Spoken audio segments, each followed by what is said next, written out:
জয় শ্রী মহাকাল, জয় মা তারা। আমার প্রিয় বন্ধুরা, আশা করি ঈশ্বরের কৃপায় সবাই ভালো আছেন, সুখে আছেন, শান্তিতে আছেন।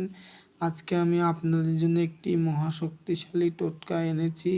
টোটকাটি আপনাদের খুবই কাজে লাগবে এবং খুবই কার্যকরী এবং পরীক্ষিত, খুবই পরীক্ষিত টোটকা।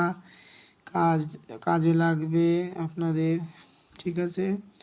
যাদের ব্যবসা দোকানে চলছে না তাদের জন্য এই টোটকাটি কার্যকরী। মানে খরিদ্দার আসছে, জিনিস নিচ্ছে, নিয়ে চলে যাচ্ছে, আজকে টাকা দেবো কালকে দেবো এরকম বলে আসছে না, দিচ্ছে না, ঠিক আছে? বা আপনার দিন দিন আপনি যেখান থেকে মাল আনছেন সেখানে ধার দেনা হয়ে যাচ্ছে, ঠিক আছে? আপনার মালিকও চাপ দিচ্ছে, আমার টাকা দিন, না হলে মাল দেবো না। এবার আপনিও আপনার খরিদ্দারকে চাপ দিচ্ছেন, তারা আসছে না, তাদের জন্য এই টোটকাটি খুবই ভালো এবং পরীক্ষিত টোটকা।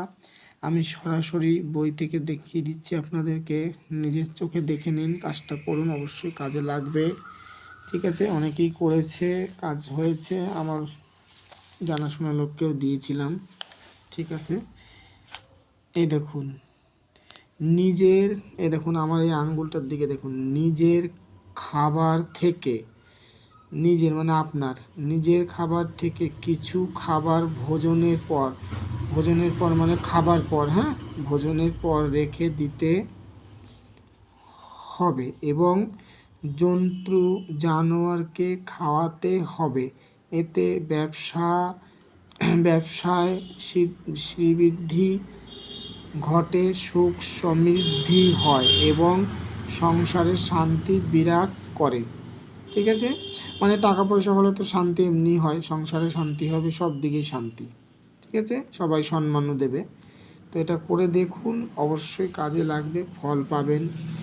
আমি আরেকবার বলে দিচ্ছি, আপনাদের নিজের সুবিধার জন্য বলে দিচ্ছি, ঠিক আছে?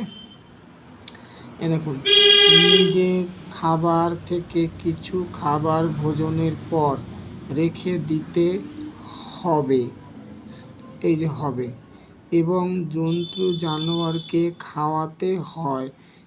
এতে ব্যবসায় শ্রীবৃদ্ধি ঘটে, সুখ সমৃদ্ধি হয় এবং সংসারে শান্তি বিরাজ করে, ঠিক আছে? ভিডিওটি ভালো লাগলে লাইক করবেন, কমেন্টে হর হর মহাদেব লিখে দেবেন। ধন্যবাদ।